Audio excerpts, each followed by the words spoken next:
අපට සුබ දවසක්. අද මම ඔයාලට තවත් වැදගත් පාඩමක් ගෙනෙනවා. ඒක විද්‍යා පාඩමක්.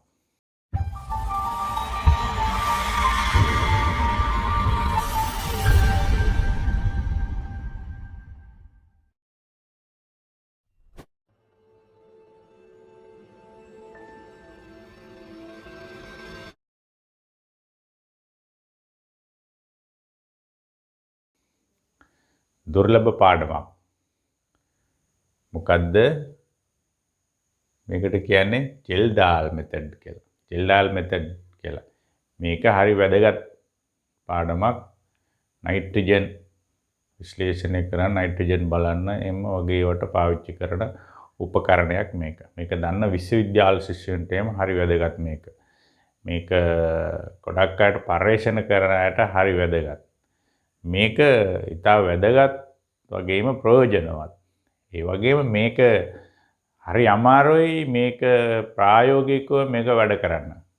ඔයාලා දන්නවා දැන් ගව්වාම ඔයාලා ඉන්ටර්නෙට් එකේ Kjeldahl කියලා මේකේ මූල ධර්ම මේක පාවිච්චි කරන හැටි මේකට අවශ්‍ය කිමිකල් වර්ග මොනවටද පාවිච්චි කරන්නේ ඒව ඔක්කොම තියෙනවා.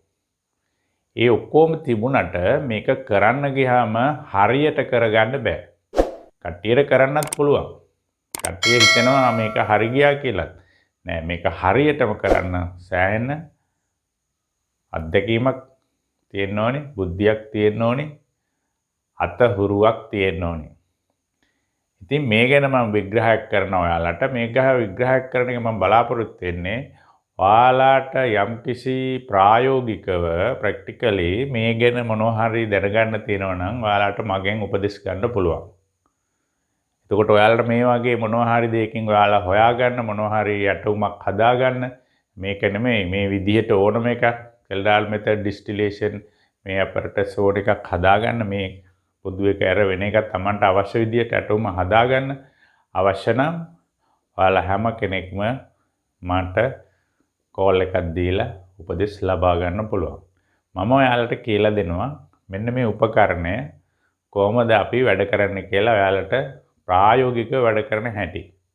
සහ මේකේ වැඩ කරන්න තියෙනකොට වෙන අපිට තියෙන දෝෂ මොනවද? අපිට වරදින තැන් මොනවද කියලා අපිට එතකොට කතා කරන්නත් පුළුවන්. එහෙනම් මම බලමු මේක කොහොමද වැඩ කරන්නේ කියලා. හැමෝම දන්නවා මේකේ නයිට්‍රජන් අපිට දැන් ඔය පෝර ප්‍රශ්නේ තියෙනවා අපිට රටේ. එතකොට පෝර ප්‍රශ්නෙට අපිට නයිට්‍රජන් ගැන පරීක්ෂණ කරන්න මේක හරි වැදගත්. එතකොට පෝර කම්පැනි තියෙනවා. එතකොට පර්යේෂණාගාර තියෙනවා. එතකොට ඒවයි මේ වගේ ඇටෝම් අලුතින් දෙයක් හොයාගන්න කෙනෙකුට මේක විතරන්නේ මේ විදිහට ඕනම එකක් හදාගන්න පුළුවන්. එතකොට මේ හදා ගැනීමේදී ඔයාලට යම්කිසි උපදෙසක් අවශ්‍ය නම් මගෙන් ගන්න පුළුවන්. ඒ සඳහා මම උපදෙස් සපයනවා. ලේසි නෑ මේවට උපදෙස් සපයන්න. මං හිතන්නේ මේක ලංකාවේම මේව ගැන උපදෙස් දෙන්න ඊටාම සුළු කීම දෙනෙක් අතේ ඇඟිලි ගන්නත් වඩා අඩුයි. මේ ගැන උපදෙස් දෙන්න පුළුවන් එක්ස්පීරියන්ස් එකක් තියෙන අය ඉන්නේ. ගොඩක් අය මේක හැදුවට මේක කළාට හරියටම මේක කරන්න බෑ. ලේසි නෑ ඒක. ඒක පේන්නේ ගොඩාක් කාලයක එක්ස්පීරියන්ස් එකත් එක්ක තමයි. එහෙනම් මම ඔයාලට කියලා දෙනවා සරලව සාමාන්‍යයෙන් මේක කොහොමද මේක වැඩ කරන්නේ කියලා. දැන් ඔයාලගේ දැනුමට. ඉතින් ඔයාලට අවශ්‍ය කෙනෙක් මේක බලනවා නම් ඔයාලට උපදෙස් වැඩිපුර ගන්න ඕන නම් මම අමතන්න.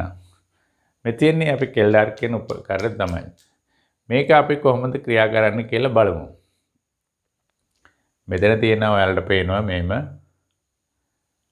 තියෙනවා. මෙතන භාජනයේ තියෙනවා මේක රත් වෙනවා අපි. මෙතන ගෑස් එකෙන් මේක රත් වෙනවා. මේක රත් වෙනකොට මෙතන තියෙන වාෂ්පය මොකද වෙන්නේ? වාෂ්ප මෙහෙට යනවා. මේක දිගේ මෙහෙම වාෂ්ප ටික එනවා. වාෂ්ප ටික ආවහම මෙතන තියෙන උපකරණය මෙන්න මේ උපකරණෙට මේකේ කොහොමද තියෙන්නේ? මේක ඇතුලෙත් බටයක් තියෙනවා. චූටි බටයක් මෙතනින් ඇවිල්ලා මෙතෙන්ට විවෘත වෙලා තියෙනවා. ඒක මෙතන තියෙනවා දාන්න පුළුවන් අපිට ඕන දෙයක්. මෙතන තියෙනවා වීදුරු කූරක් මේ තියෙන්නේ. මේ කූර ඕන වෙලාවට ගන්න පුළුවන් අපිට.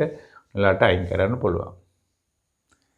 ඊට පස්සේ මෙතන ඇතුලේ තියෙන ටියුබ් එක මෙතන මේ මෙතෙන්ට විවෘතයි. මේක දිගේ මෙහෙම යන්න පුළුවන්. මෙතෙන්ට ගම විවෘත වෙලා තියෙන්නේ. එතකොට අපිට මේක රත් කරනකොට මේක දිගේ එන හුමාලය මේකට එනවා. ඊට පස්සේ මේක රත් වෙනවා. මේ පද්ධතියම රත් වෙනවා. රත් වෙනකොට මේකේ අපිට තියෙන අවශ්‍ය අපේ මොනවා හරි අපි පරීක්ෂණ කරනවා නම් ඒ සාම්පල් එක මෙතන තියෙන්නේ. ඒක සාමාන්‍යයෙන් සල්ෆියුරික් වගේ ඇසිඩ් එකක තමයි ඒක අපි හදලා තියෙන්නේ. එතකොට මේක සල්ෆියුරික් එකේ ඔහොම තියෙනකොට මේක වාෂ්ප වෙවි තියෙනවා.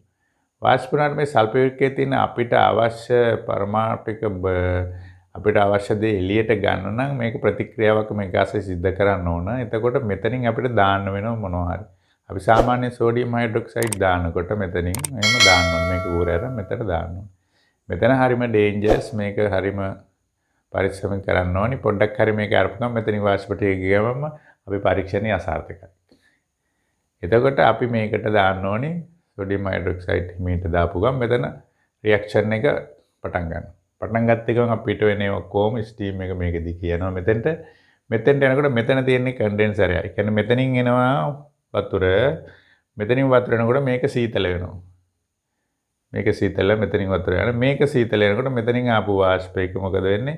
ආය ද්‍රව වෙලා මේකේ අපිට එකතු කරගන්න පුළුවන්. මේක අපිට ට්‍රැප් කරගන්න පුළුවන්. මෙතන ඕන ඇසිඩ් එකක් දාලා ඒ අපිට අවශ්‍ය තීරියේ ඒ මොනවද ඒ අවශ්‍ය එක ගැන අවශ්‍ය යොත් එක්ක මේක කරගන්න පුළුවන්. එතකොට අපිට මේක දිගින් දිගට කරන්න වෙනවා. අපිට එකක් කරලා බෑ එක වාරයකට නම් එකක් කරලා නිකන් ඉන්න පුළුවන් නෑ. දිගට කරනකොට මේක අපිට කොහොමද හදාගන්නේ? දැන් අපි එකක් කරලා ඊළඟට අපිට මේක සෝද ගන්න ඕනේ. ඒ නැත්තම් කවලම් යන නිසා.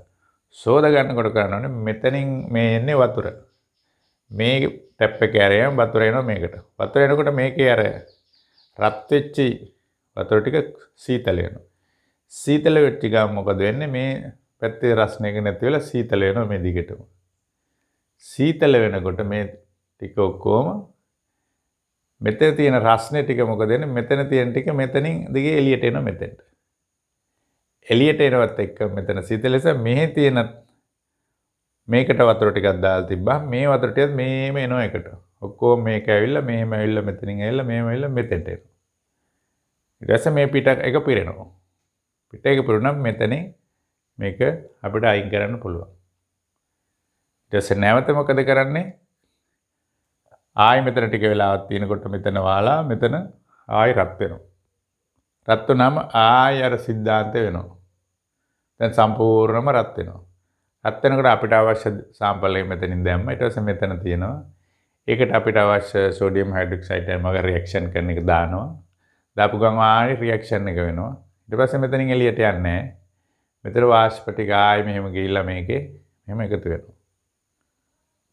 ඊට පස්සේ නැවත අපිට කරන්න ඕන නම් ආයි නැවත අපිට අවශ්‍ය ප්‍රමාණයට කාලය තියාගත්තා. ඊට පස්සේ ආයි අපිට මෙතනින් වතුර ටික එවනවා. මේක තමයි මේකේ ප්‍රධාන වෙන එක. මම මේ සරලව විස්තර කළා යාලට.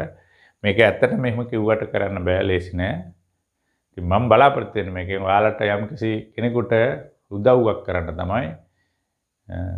මේකෙන් වැඩ ගන්නව අඩුයි අද ගොඩක් කට්ටිය. ඉතින් ඔයාලගේ යම්කිසි පරීක්ෂණයකට මේ වගේ දෙයක් ඔයාලට අටුමක් කරගන්න ඕන නම් එහෙම මට පුළුවන් උපදෙස් දෙන්න. ඒක තමයි මම බලාපොරොත්තු වෙන්නේ. එහෙනම් මේ ගැන ඔයාලගේ යෝජනා චෝදනා තියෙනවා නම් ඔයාලා කමෙන්ට් කරන්න. ඔයාලා මෙවැනි අටුම ඕන දෙයක් කියන්න.